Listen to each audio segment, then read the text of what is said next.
Global માર્કેટ્સની update સાથે જોડાયા છે સહયોગી નીરજ કંસારા. Neeraj, good morning.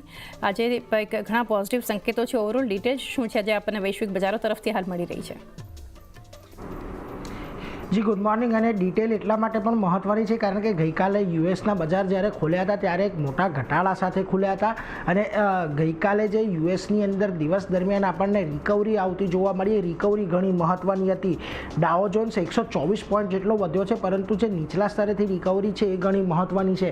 જો ડિટેલ જોઈ લઈએ તો શરૂઆતી ઘટાડા બાદ શુક્રવારે ગઈકાલે આપણને યુએસ માર્કેટમાં દિવસના ઉચ્ચતમ સ્તર પર ક્લોઝિંગ આવતું જોવા મળ્યું હતું, જેમાં નાસ્ડેક 370 પોઈન્ટ જેટલો વધીને લગભગ 17,395 પર બંધ થયો છે. ડાઓમાં 125 પોઈન્ટ અને S&P 500માં પણ સારો એવો ઉછાળો હતો, જેમાં ડાઓ નીચલા સ્તરેથી લગભગ આપણને 800 પોઈન્ટ જેટલો સુધરતો દેખાયો છે. ગઈકાલે સાંજે આપણી સાંજ મુજબ જ્યારે અમેરિકાના બજારો ખુલ્યા હતા ત્યારે ખાસું એવું દબાણ આપણને અમેરિકાના બજારોની અંદર દેખાયું હતું.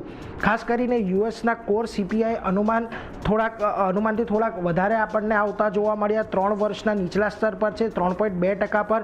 જોકે યુએસ રિટેલ મોંઘવારી જે છે 2.6%નું અનુમાન હતું, જેના જગ્યાએ આપણને 2.5% પર આવતી જોવા મળી. અને ફેબ્રુઆરી 2021 બાદ આ મોંઘવારી જે છે રિટેલ મોંઘવારી એ સૌથી નીચલા સ્તર પર આપણને ખાસ કરીને રહેતી જોવા મળી છે. હવે અહીંયાથી આ આંકડા આવ્યા બાદ શક્યતા વધી જાય છે કે જે આવતા સપ્તાહે યુએસ ફેડની બેઠક થવાની છે એની અંદર આપણને એક વ્યાજદરની અંદર કાપ આવતો જોવા મળે. અને આ બધાની વચ્ચે આજે તમે જુઓ એશિયાના બજારો આજે એક સારું એવું પ્રદર્શન દર્શાવી રહ્યા છે. એશિયાના તમામ બજારોની અંદર આજે સારી એવી તેજી છે. અને આ બધાની વચ્ચે નિક્કેઈ આજે આપણને ખાસો એવો વધતો દેખાયો છે. 2.5% જેટલો ઉછાળો આજના દિવસે આપણને નિક્કેઈની અંદર વિટનેસ કરી રહ્યા છે. જોકે બ્રેન્ટની અંદર જે 70ની નીચે આપણને કારોબાર થતો જોવા મળ્યો હતો ત્યાંથી થોડીક રિકવરી આપણને આવતી જોવા મળી છે.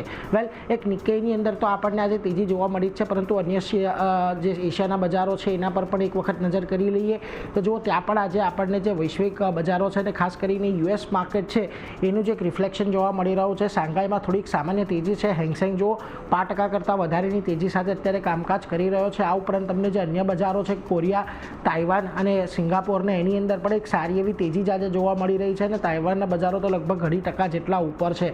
હવે આ બધાની વચ્ચે ખાસ કરીને ગિફ્ટ નિફ્ટીના સંકેતો પર નજર કરી લો. ગઈકાલે આપણને એક ઘટાડા તરફી કારોબાર ગિફ્ટ નિફ્ટીમાં જોવા મળ્યો હતો અને ગઈકાલે નિફ્ટી આપણને છે 20 દિવસની મૂવિંગ એવરેજ પાસે બંધ થતું જોવા મળ્યું હતું. 24,945ના ફ્યુચર્સ બંધ થયા હતા. અત્યારે લગભગ 101 પોઈન્ટના ઉછાળાના સંકેતો આપણને ગિફ્ટ નિફ્ટી આપી રહ્યું છે. એટલે એના પર એક ખાસ આજના દિવસે ધ્યાન રાખવાનું છે. એટલે આજના દિવસે ચોક્કસથી આપણને ગિફ્ટ નિફ્ટી તો એક ગેપઅપ ઓપનિંગના સંકેતો ચારની આપી રહ્યું છે, પરંતુ મહત્ત્વની વાત એ છે કે 25,100ની ઉપર જે છેલ્લા ઘણા સમયથી રેઝિસ્ટન્સ મળી રહ્યું છે ત્યાં આગળ બજાર આવીને કેવું રિએક્ટ કરે છે.